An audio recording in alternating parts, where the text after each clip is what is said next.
ये आकाशवाणी गोरखपुर है। अब आप वेद प्रकाश पाठक से क्षेत्रीय समाचार सुनिए।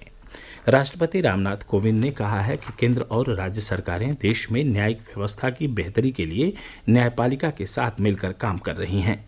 राष्ट्रपति आज प्रयागराज में उत्तर प्रदेश राष्ट्रीय विधि विश्वविद्यालय और इलाहाबाद उच्च न्यायालय के नए भवन परिसर के शिलान्यास समारोह को संबोधित कर रहे थे।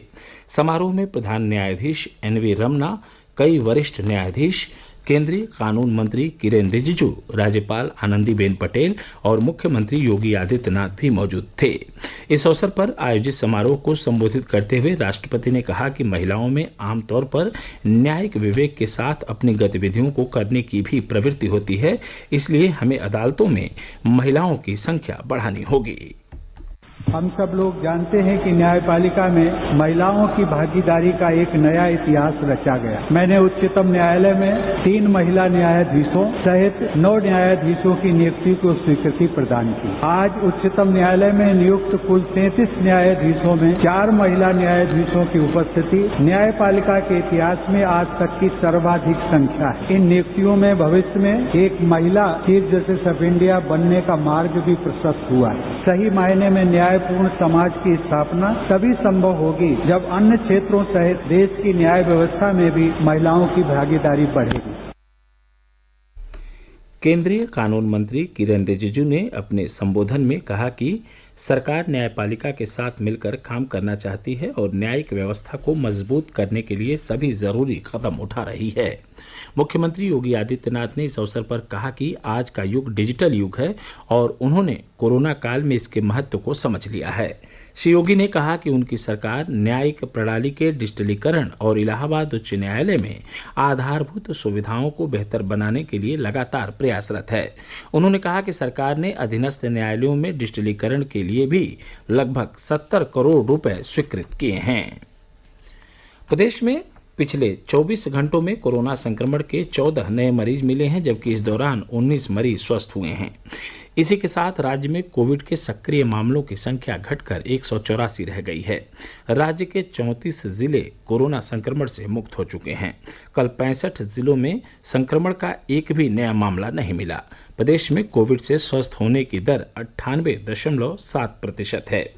इस बीच राज्य में कोविड नमूनों की जांच का कार्य लगातार जारी है। कल 2,17,000 से अधिक नमूनों की जांच की गई। अब तक 7,47,00,000 से अधिक नमूनों की जांच की जा चुकी है। भारतीय जनता पार्टी के राष्ट्रीय अध्यक्ष जगत प्रकाश नड्डा ने आज पार्टी के बूथ विजय अभियान का शुभारंभ किया। इस अवसर पर अपने संबोधन में उन्होंने कहा कि यह गर्व की बात है कि प्रधानमंत्री नरेंद्र मोदी के नेतृत्व में जाति, धर्म, परिवार और वंश आधारित राजनीति समाप्त हुई है और विकास की राजनीति को लोकप्रियता मिली है। उन्होंने कहा कि प्रधानमंत्री के नेतृत्व में भाजपा ने उत्तर प्रदेश में 2017 के विधानसभा चुनाव में 325 सीट जीतकर इतिहास रचा था। श्री नड्डा ने कहा कि 2014 और 2019 के लोकसभा चुनाव में भी उत्तर प्रदेश की जनता ने विकास की राजनीति को अपना समर्थन दिया। उन्होंने विश्वास व्यक्त किया कि पार्टी उत्तर प्रदेश के अलावा उत्तराखंड, गोवा और मणिपुर में भी बड़े अंतर से जीत दर्ज करेगी। प्रदेश सरकार ने मथुरा वृंदावन में श्री कृष्ण जन्मभूमि के आसपास के 10 वर्ग किलोमीटर के क्षेत्र को तीर्थस्थल घोषित कर दिया है। इस फैसले के बाद श्री कृष्ण जन्मभूमि के 10 किलोमीटर के दायरे में मांस और मदिरा की बिक्री पर प्रतिबंध लग गया है। तीर्थस्थल क्षेत्र के अंतर्गत नगर निगम के 22 वार्ड आते हैं। जिला प्रशासन ने इस संबंध में अधिसूचना जारी कर दी है।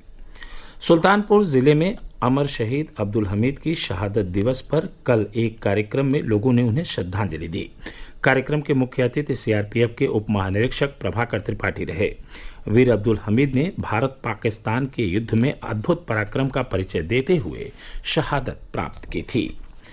राज्य में प्रधानमंत्री आवास योजना और मुख्यमंत्री आवास योजना के तहत गरीब परिवारों को पक्के मकान देने का कार्य लगातार जारी है। बलिया जिले में पिछले 4.5 वर्षों में 35,000 से अधिक परिवारों को आवास उपलब्ध कराए गए हैं। परियोजना निदेशक DN दुबे ने बताया कि वर्ष 2016-17 से अब तक कुल 49,136 आवास स्वीकृत हुए, जिनमें 35,358 का आवंटन लाभार्थियों को किया जा चुका है। इसके साथ ही क्षेत्रीय समाचारों का यह बुलेटिन समाप्त हुआ। नमस्कार।